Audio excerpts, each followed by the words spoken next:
Hello friends, तो आप सभी का स्वागत है मेरे इस ब्लॉग में। तो आज हम बनाने वाले हैं ये चावल दूध से खीर। जो खीर बनाई जाती है ना, हर चीज़ तीज त्योहारों पर खीर के बिना तो सब कुछ ही दावत अधूरी है। तो ये दावतों में घर की कोई भी आइटम बनाओ तो खीर तो भाई सबके साथ चलती है। और खीर का तो लाजवाब ही अलग है। इसके बिना तो कुछ भी दावत भी अधूरी है। तो इसकी रेसिपी हमने आज ये बड़ी ही देखी, कितना ही प्यारी लग रही है ना। बहुत ही आसानी से आप इसे घर पर बना सकती हैं।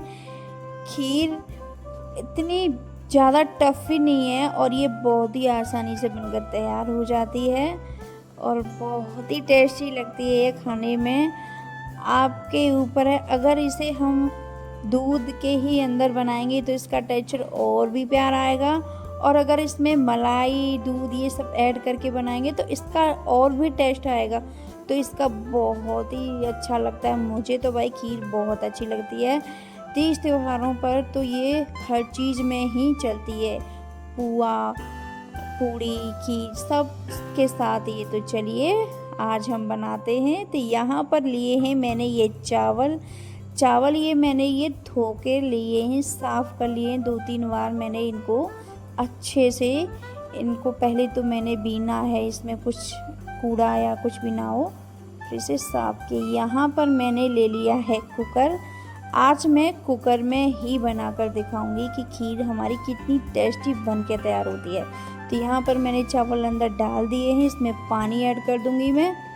पानी मुझे उतना ही करना है ताकि इनकी जो सीटी के द्वारा बाहर पानी ना निकले, तो पानी मैं इसमें कम ही करूँगी। तो यहाँ पर मैं 3 सीटी आने तक इसको अच्छे से पकाऊंगी। तो इसमें चावल मेरे बॉयल हो जाएंगे और आप चाहें तो इस पर भगोनी में, जैसे चावल उबाल के भगोनी में निकाल के उसमें दूध ऐड करके फिर भी बना सकते हैं। अगर उस नहीं बनानी है, इसी में बने, जैसे बर्तनों से झंझट कि 4-4 बर्तनों, तो ये आसानी से कुकर में ही बन जाएगी दूध को डालते हुए। तो यहाँ पर मैंने ये 3 सीटी लगवा ली हैं और बहुत ही आसानी के साथ ये हमारी झटपट से रेसिपी बन जाती है। तो यहाँ पर देखिए मैंने 3 सीटी लगवाने के बाद ये मेरे बनकर रेडी हो गए चावल। अब मैं इसमें दूध ऐड करूँगी। तो भाई दूध आप घर का ही यूज कीजिएगा, प्योर। तो मैंने यहाँ पर मलाईदार एकदम प्योर देसी दूध ही इस्तेमाल किया है, इससे बहुत अच्छा टेस्ट आता है। तो अब मैं इसे गैस पर रख दूँगी और इसे चलाते रहूँगी जब तक इसमें उबाल ना जाए। तो मैं इसे धीरे धीरे इसी तरह से चलाऊँगी। और यहाँ पर मैंने ले लिए कुछ ड्राई फ्रूट्स वगैरह। तो यहाँ पर मैंने किशमिश और जो गिदी का गोला होता है ना, वो कस के लिए लिया है, इलायची बादाम ये सारे, और मखाने भी लिए हैं मैंने, उन्हें मैं रखना भूल गई हूँ। तो यहाँ पर देखिए पूरी तरह से उबाल आ चुका है। मैं इसे अच्छे से खदका लूँगी। मैंने ये वीडियो थोड़ा कट करके ही बनाई है, नहीं थोड़ा टाइम लगता है, क्योंकि जितना आप इस दूध को डालने के बाद खदकाओगे ना तो उतना उबाल आएगा, उतना ही इसमें टेस्ट आएगा। इसकी ये खासियत बहुत अच्छी है। तो यहाँ पर ये पूरी तरह से पक चुकी है। देखिए मैं यहाँ पर ऐड कर देती हूँ अपनी किशमिश और ये बादाम। तो इन चीज़ों को मुझे पहले ऐड करना था ताकि ये थोड़ा कच्चापन सा दिखाई देता है ना, तो ये ना दिखाई देगा। फिर ये पूरी तरह से मेरे पक के तैयार हो जाएगा। अब मैं जितना हो सकेगा उतना इसे हिला हिला कर पकाऊंगी। तो यहाँ पर देखिए मेरे ये बचे हैं ड्राई फ्रूट वगैरह, इनको मैं बाद में ही ऐड करूँगी जब पूरी तरह से ये बनकर रेडी हो जाएगी। तो यहाँ पर देखिए उबाल आ रहा है, ये अलग से इसके चावल दूध एकदम से मिल जाएंगे। दूध और चावल इस तरीके से मिल जाएगा कि अलग अलग नहीं लगेगा। जितना हम इसे पकाएंगे उतना ही इसका टेस्ट बहुत अच्छा आएगा। तो मैं इसी तरह इसे पका रही हूँ अच्छे से। देखिए पूरी तरह से ये पर इतना ध्यान रखना है कि हमें बीच बीच में इसे चला लेना है ताकि ये नीचे से लग ना जाए। भाई लगने का झंझट है बहुत। तो यहाँ पर अब मैंने गैस को बंद कर दिया है और इसमें मैंने सारी चीज़ों को ऐड कर दिया है।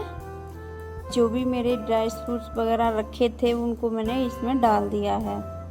इलायची पाउडर, मखाने, कोला, ये सारी चीज़ें मैंने इसमें डाल दिया है। अब मैं इसमें चीनी ऐड करूँगी। एक चीज़ का ये आपको बहुत ही अच्छी तरीके से ध्यान रखना है कि हमें गैस को बंद करने के बाद ही इसमें चीनी ऐड करनी है।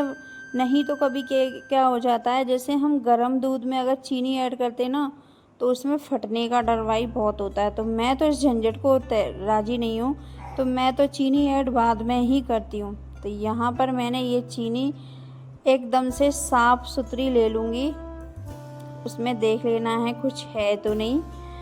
तो मैंने यहाँ पर पूरी तरह से ये चीनी को साफ़ करके ले लिया है। अब मैं इसमें चीनी को भी डाल दूँगी। तो यहाँ पर आप देख सकती हैं, जैसे अगर हमारा आधा कुकर है तो उसमें 2 कटोरी, अगर ज़्यादा है तो उसमें उस हिसाब से हमें चीनी ही डालनी है। ये सबको अंदाज़ा हो जाता है कि हमारी कितनी खीर बनकर रेडी हुई है। तो मैंने उसके हिसाब से, मैंने ज़्यादा नहीं बनाई, वैसे थोड़ी ही है मेरी, तो मैंने यहाँ पर 1 कटोरी चीनी ही ऐड की है, ज़्यादा नहीं की है, क्योंकि एकदम से ज़्यादा मीठा भी पसंद नहीं है। अब मैं इसे अच्छे से घोलूँगी इसके अंदर। तो ये मेरी चीनी घुलकर रेडी हो जाएगी। देखिए मुंह में आ रहा होगा ना पानी देखकर। बहुत ही टेस्टी बनी थी मेरी खीर, सबको बहुत पसंद आई थी। तो यहाँ पर देखिए मेरी पूरी तरह से ये बनकर रेडी हो गई है।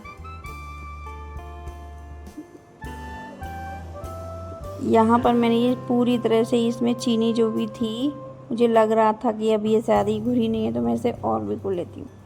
यहाँ पर मैंने ये एक बाउल में अलग से कटोरे में निकाल ली है भाई। तो ये देखिए कितनी प्यारी लग रही है ना। इतनी आसानी रेसिपी है कि आप इसे झटपट से बना सकती हैं घर पर, और वो भी कुकर में मैंने बताया है।